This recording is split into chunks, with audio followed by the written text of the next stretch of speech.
Então vamos lá, né, pessoal? Boa noite. Agora iniciando formalmente nossa aula, né? Agora gravando.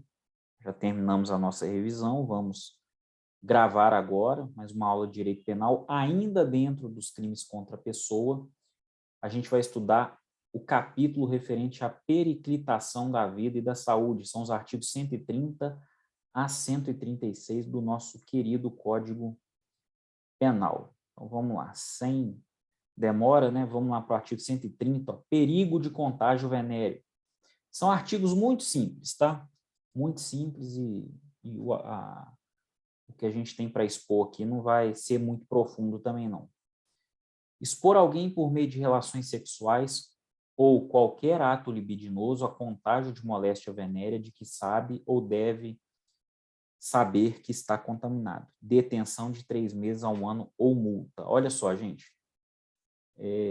Eu acho que esse crime, particularmente, ele tem uma pena muito baixa, em razão da periculosidade mesmo da conduta, né? O perigo do contágio venéreo, ele consiste em expor uma pessoa que está, né, cometendo com ela, ou fazendo com ela, ou atuando com ela, em uma relação sexual ou qualquer ato libidinoso. Esse sujeito aí, ele passa uma moléstia venérea de forma calculada, não é? Com a intenção, de fato, de expor a... Espera aí só um minutinho, gente. Vou fazer um stop aqui, jogo rápido.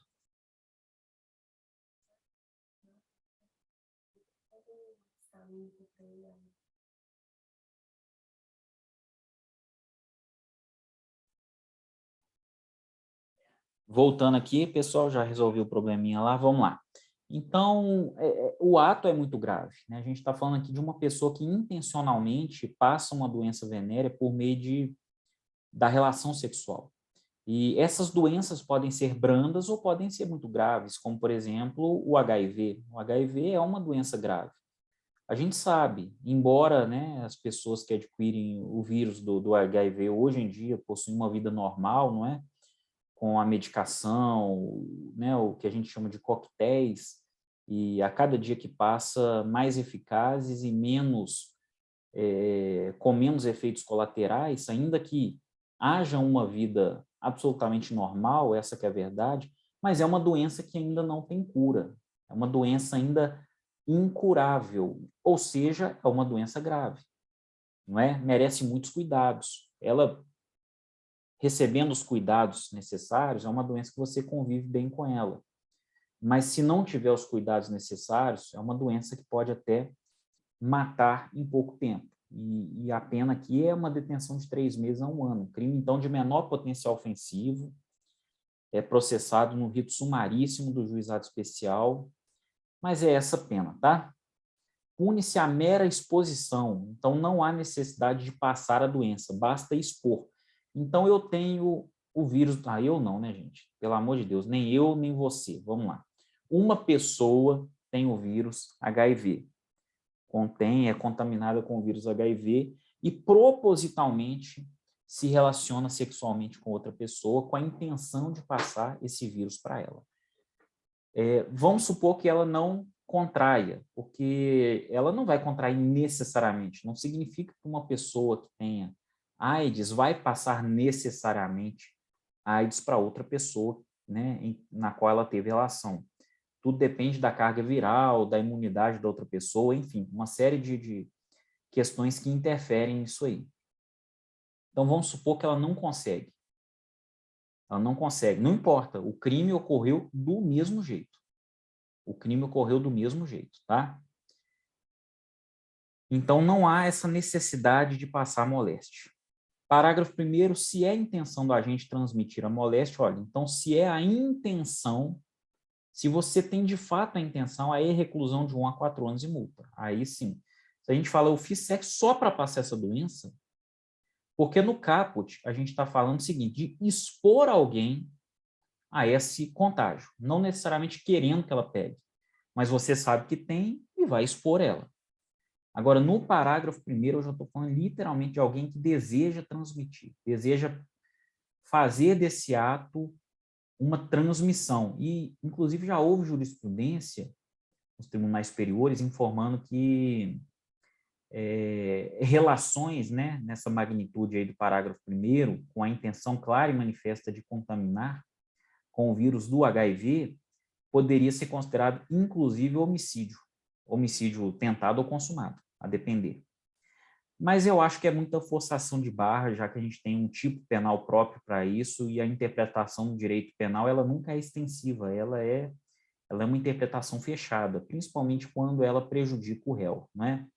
Então, se a intenção é transmitir a doença, eu quero não somente expor ao vírus da AIDS, eu quero é transmitir, minha intenção é passar. Aí é reclusão de 1 a 4 anos e multa, tá? Então, eu tenho duas opções aqui, o dolo direto ou o dolo eventual. O dolo direto é quando eu quero. O dolo eventual é quando eu não quero, mas eu assumo o risco do resultado. Olha, eu não quero passar AIDS, não, mas eu vou fazer aqui com ela. Se ela pegar, dane-se. Esse é o dolo eventual. E olha só, somente se procede mediante representação. Então, tem que ter representação, ação penal pública condicionada à representação, tanto no caput quanto no parágrafo 1º, porque é uma coisa muito pessoal, muito íntima. Então, o legislador dá a oportunidade à vítima de se manifestar, porque tem vítima que não quer, que não deseja, que seriam duas penas, né? A de pegar a doença e ainda de expor publicamente essa doença, no sentido de representar, ter que dar um depoimento, depois, né, tem que ir na delegacia, tem que ir no fórum. Então, a representação seria a melhor medida mesmo, tá? O sujeito ativo desse crime é um portador de moléstia venérea, é um crime próprio, tem que ser um sujeito que tenha a moléstia venérea, tá? E o sujeito passivo é qualquer pessoa, né? É um crime comum. Desde que, obviamente, a vítima não tenha uma doença venérea, ou não seja portador de uma doença venérea, tá? Porque se ela for, é o que a gente chama de crime impossível, né? Ah, eu quero passar AIDS para uma pessoa que já tem AIDS. É crime impossível. Por inapropriedade do objeto, tá? Conduta que é manter relação sexual ou praticar qualquer ato libidinoso com a vítima, expondo a vítima a contágio de moléstia venérea de que sabe ou deveria saber ser portador. É um crime de perigo concreto, então precisa ser comprovado no caso concreto. Precisa ser comprovado que o sujeito sabia da sua moléstia ou que pelo menos ele deveria saber. Vou dar um exemplo aqui de quando ele deveria saber. O sujeito fez um concurso público e foi aprovado nas fases subsequentes, até que ele chegou no exame médico, e lá foi pedido o exame de HIV, e ele fez o exame de HIV. Mas ele negligenciou, nem olhou o resultado, nem viu os resultados dele. E aí, nesse meio termo, entre o exame, a data do exame e a data em que o médico viu os laudos dele, relatou para ele que ele tinha AIDS, ele tinha, mas não sabia. Mas eu acho que todo mundo concorda aqui que ele deveria saber. No mínimo, ele deveria saber que era portador dessa doença, porque ele fez um exame algumas semanas antes para encaminhar, né, lá para a banca examinadora do concurso dele, porque ele tinha sido aprovado. Então, esse camarada, embora não soubesse que tinha, ele devia saber ser portador. E como que eu vou saber quando o sujeito tinha que ser, ou melhor, quando ele deveria saber ou não deveria saber? Somente o caso concreto responde isso para a gente, tá? Não tem como a gente fazer essa análise a priori. O caso concreto que mostra para a gente. Perigo de contágio de moléstia grave, artigo 131. Praticar com o fim de transmitir a outrem moléstia grave de que está contaminado, ato capaz de produzir o contágio. Aqui a gente já sai do âmbito das doenças venéreas, né, das doenças sexualmente transmissíveis. A gente está em moléstia grave. A gente está falando de moléstias graves de modo geral. Então, doenças que eu não transmito necessariamente pela via do sexo. Pode até ser pela via do sexo? Pode ser pela via do sexo, mas aqui a gente está falando de uma gama maior de doenças. Então, praticar ato capaz de reproduzir o contágio com o fim de transmitir essa moléstia grave a outra pessoa. Aqui já tem uma pena maior. Ela já é de reclusão de 1 a 4 anos, porque a gente já em multa, né?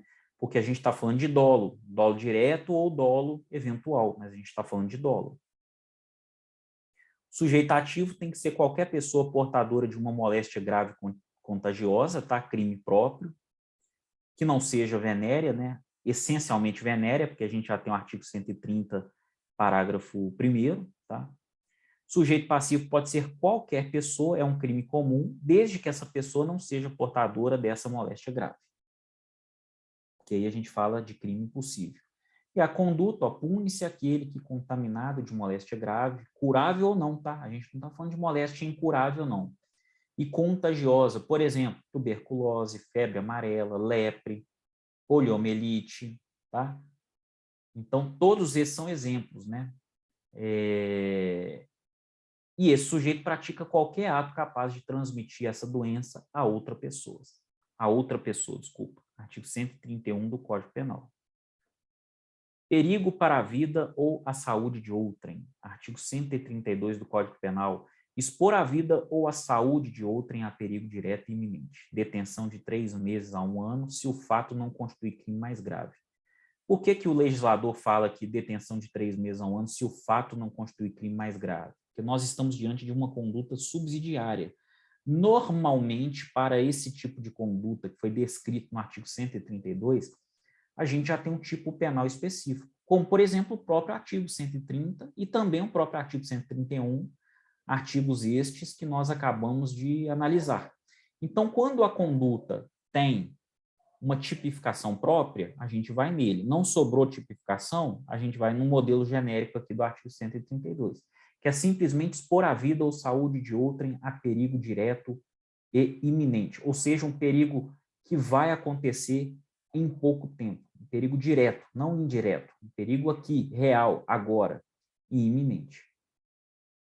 Parágrafo único, a pena é aumentada de 1/6 a 1/3 se a exposição da vida ou da saúde de outrem a perigo decorre do transporte de pessoas para a prestação de serviços em estabelecimentos de qualquer natureza em desacordo com as normas legais.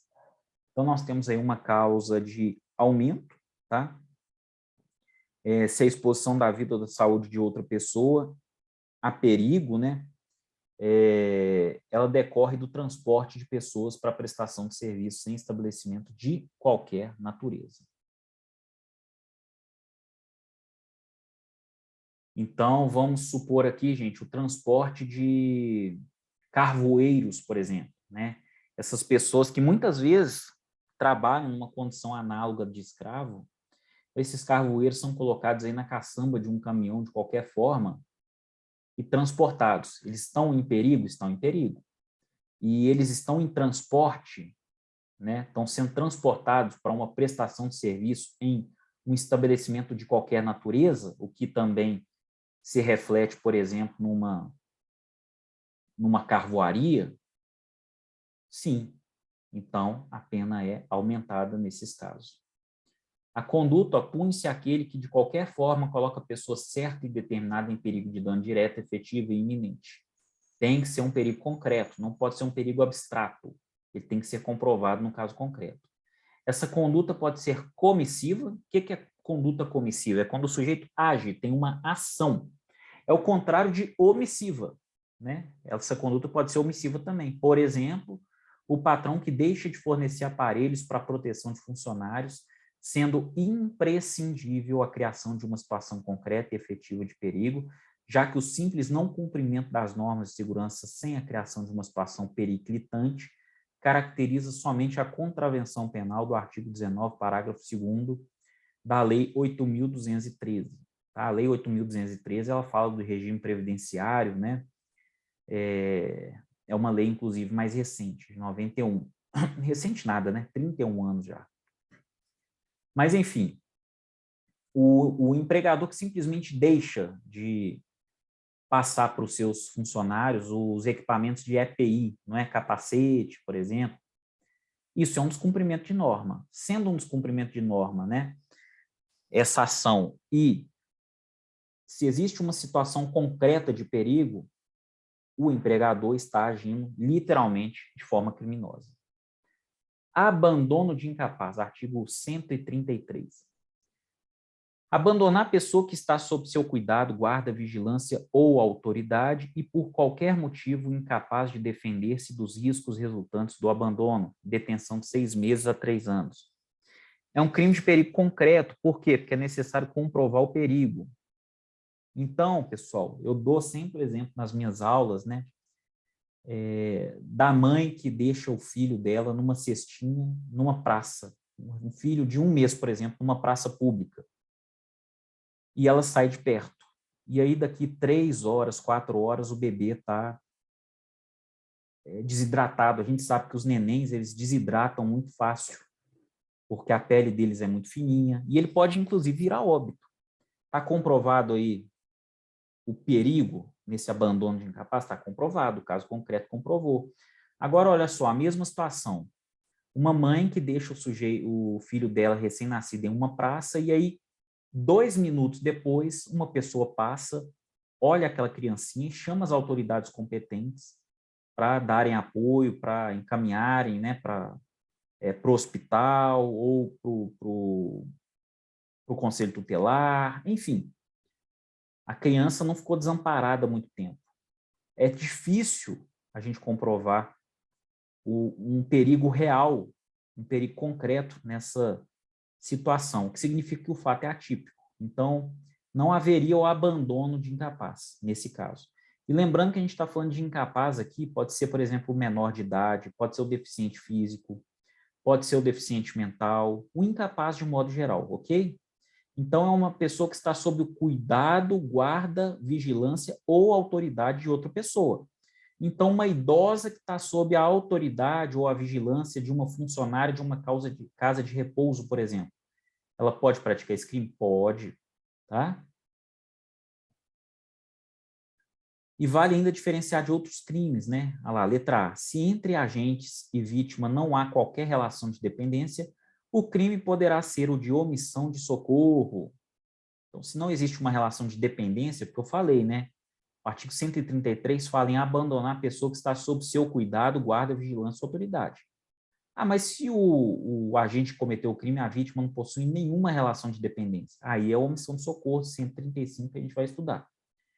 Tratando-se de abandono de recém-nascido cujo motivo seja ocultar desonra própria, estaremos diante do crime de exposição ou abandono de recém-nascido, do artigo 134. Aqui a gente tem um tipo penal próprio, e a gente vai estudar agora. C. Dependendo do local de abandono, né, absolutamente deserto, sendo praticamente certa a falta de socorro, pode o caso espelhar dolo eventual de homicídio, aceitando o agente o resultado fatal. Então, quando a gente está, por exemplo, a mãe abandona a criança num deserto, lá no deserto Saara, pega o carro e vai embora. É praticamente certo que a criança vai morrer poucas horas depois, ou até menos, né? Poucos minutos depois, debaixo do sol escaldante. Então, ali já configura até uma tentativa de homicídio, nem que seja por dolo eventual, não é? A pessoa não quer, mas assume o risco do resultado. E D, tratando de abandono moral, que não seja físico, mas o abandono moral pode ser caracterizado como crime contra a honra, a assistência familiar. E esses crimes estão nos artigos 244 a 247 do Código Penal, tá? Consumação do abandono de incapaz. Consuma-se o crime quando, em razão do abandono, a vítima sofre concreta situação de risco. Então, mais uma vez, é um crime de perigo concreto, não é perigo abstrato. Na forma comissiva, a tentativa é admissível. Na forma omissiva, não. Mas na forma comissiva, ou seja, por ação, é possível tentar. Qualificadoras, né? Se do abandono resulta lesão corporal de natureza grave, a reclusão de 1 a 5 anos, e se resulta a morte, reclusão de 4 a 12 anos, porque pode, né, vir a dar ensejo à morte. Causa de aumento, vamos lá. Parágrafo 3º, as penas cominadas neste artigo aumentam-se de 1/3 se o abandono ocorre em lugar ermo, se o agente é ascendente ou descendente, cônjuge, irmão, tutor ou curador da vítima, e se a vítima é maior de 60 anos. São situações em que o incapaz ele é mais vulnerável ainda do que os incapazes de modo geral, né? Por exemplo, quando a vítima é maior de 60 anos, por exemplo, quando a vítima é deixada em um lugar ermo, ou seja, lugar vazio que não tem nada. E quando a gente está falando aqui de parente, né, ascendente, descendente, cônjuge, irmão, tutor, curador da vítima, exige-se ainda mais cuidado dessas pessoas que estão próximas, né? Existe um dever legal maior ainda, por isso essa causa de aumento. Exposição ou abandono de recém-nascido. Aqui a gente está falando só de recém-nascido, pessoal. Artigo 134. Expor ou abandonar recém-nascido para ocultar desonra própria. Lembrando aqui da necessidade do elemento subjetivo do tipo, que é a finalidade de ocultar desonra própria. Se não houver essa finalidade, nós poderemos falar em outros crimes, mas não da exposição ou abandono de recém-nascido do artigo 134. Detenção de 6 meses a 2 anos, hein? Consuma-se o crime quando, em razão do abandono, o recém-nascido sofre concreta situação de risco. É um crime de perigo o quê? Concreto. E na forma comissiva, ou seja, agindo quando a ação, a tentativa é admissível. Na forma omissiva, não, tá? Qualificadoras, ó, parágrafo 1º. Se do fato resulta lesão corporal de natureza grave, detenção de 1 a 3 anos. E se resulta a morte, detenção de 2 a 6 anos. Lembrando que recém-nascido para a jurisprudência é aquele bebê com até 1 mês de idade, ok? Omissão de socorro, artigo muito cobrado também em provas, né, de concurso, prova da OAB. Olha lá, deixar de prestar assistência quando possível fazê-lo sem risco pessoal, a criança abandonada ou extraviada, ou a pessoa inválida ou ferida, ao desamparo ou em grave e iminente perigo, ou não pedir, nesses casos, socorro da autoridade pública. Detenção de 1 a 6 meses ou multa. Então, esse é a famosa omissão de socorro. Você pode, sem risco pessoal, prestar uma assistência, mas não faz. Tá? E isso serve, né, para uma criança abandonada ou extraviada, uma pessoa inválida, uma pessoa ferida, uma pessoa desamparada, tá? Uma pessoa que esteja em grave e iminente, né, perigo, correndo grave e iminente perigo. E se eu não faço nada e também não chamo as autoridades públicas, né, um corpo de bombeiro, polícia militar, por exemplo, eu posso incorrer em crime de omissão de socorro. Parágrafo único, a pena é aumentada de metade se da omissão resulta lesão corporal de natureza grave e triplicada se resulta a morte. Então, por triplicada se resulta a morte, hein? Seriam de 3 meses a 1 ano e 6 meses. Né? Ainda seria uma pena pequena, mas enfim. Condicionamento de atendimento médico hospitalar emergencial. Olha que esse aqui também é interessante da gente estudar, né? Artigo 135-A. Exigir cheque, calção, nota promissória, qualquer garantia, bem como o preenchimento prévio de formulários administrativos como condição para o atendimento médico hospitalar emergencial. Então, o sujeito chega lá infartado em um hospital particular. Gente, é crime a administração do hospital, né, o administrador, ele exigir um cheque calção, uma nota promissória ou qualquer outra garantia prévia ao atendimento. Chegou em um hospital em situação grave, ele tem que ser atendido. Para falar dos custos é um momento posterior. Falar de custos é um momento posterior. Ok? Então, chegou no hospital, tem que ser atendido, sendo esse hospital público ou particular. Não há que se falar em atendimento somente depois da caução, né? De deixar uma caução. Detenção de 3 meses a 1 ano e multa. Parágrafo único, a pena é aumentada até o dobro se da negativo do atendimento resulta lesão corporal de natureza grave e até o triplo se resulta morte. Imagina só, o sujeito chega lá depois de ter um AVC e aí a direção do hospital fala, não, tem que deixar uma caução, tem que preencher um cheque, tem que deixar uma nota promissória e o cara vem a falecer, o rapaz vem a falecer. A pena é o quê? Aumentada até o triplo. Se resulta morte, a pena é aumentada até o triplo. Maus tratos. Artigo 136. Expor a perigo a vida ou a saúde de pessoas sob sua autoridade, guarda ou vigilância para fim de educação, ensino, tratamento ou custódia, quer privando-a de alimentação ou cuidados indispensáveis, quer sujeitando-a a trabalho excessivo ou inadequado, quer abusando de meios de correção ou disciplina. Olha só que interessante. O artigo 136 dá muita informação para nós. Qual é o tipo penal aqui? Expor a vida de alguém em perigo, ou então a saúde de uma pessoa, mas essa pessoa tem que estar na sua autoridade, sua guarda ou sua vigilância. E esse perigo ele tem que vir de situações já definidas na legislação, que é a finalidade de educar. Então, com a finalidade de educar, eu vou deixar meu filho passando a noite fora de casa. Olha só, maus tratos. Tá? Ensino, né, que é basicamente a educação também, tratamento. Então, eu estou achando que meu filho está doente, e aí como é que fala, gente, esse pessoal que faz essas curas, um charlatão fala para mim que ele tem que passar a noite na rua para se curar, e eu coloco ele na rua, é crime, tá? Ou então custódia. Custódia, geralmente estou falando aqui de presos, né? Expor a vida de crianças ou adolescentes, por exemplo, que estão nas unidades prisionais próprias, né? Eu tenho aí também o tipo penal para isso também, tá? E existem as formas de se cometer essa exposição a perigo ou saúde, que é privando de alimentação, privando a pessoa de alimentação, privando a pessoa de cuidados especiais ou indispensáveis, né? A pessoa que, por exemplo, faz hemodiálise e o responsável por ela suspende, não leva mais ela para a hemodiálise. Sujeitando-a a tratamento excessivo. Então, a mãe coloca o filho dele para varrer a casa, quintal, depois coloca para lavar roupa, depois para fazer almoço. Tá? E trabalho excessivo. Ou então inadequado, né? Esse é excessivo e inadequado. Abusando de meios de correção disciplina, também. Que entra muito na questão aí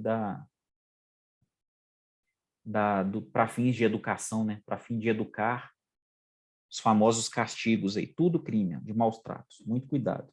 Detenção de 2 meses a 1 ano ou multa. A conduta é tratar a pessoa com violência, maltratar, privar de alimentos ou de cuidados indispensáveis, sujeitar a trabalho excessivo ou inadequado, bem como abusar do meio corretivo ou disciplinar. Consumação pessoal ocorre no momento em que o agente cria o perigo real à vítima. E essa conduta admite tentativa. Lembrando, perigo real. Então, nós, mais uma vez, estamos falando aqui de crime de perigo concreto e não crime de perigo abstrato. Qualificadoras, parágrafo 1º, se do fato resulta lesão corporal de natureza grave, reclusão de 1 a 4 anos. E se resulta morte, reclusão de 4 a 12 anos. Aí a gente já está falando de uma pena bem maior. E para a gente finalizar, a causa de aumento de pena, aumenta-se a pena de 1/3 se o crime é praticado contra pessoa menor de 14 anos. Então, pessoal, eu falei rapidamente aí, não tem muita coisa para a gente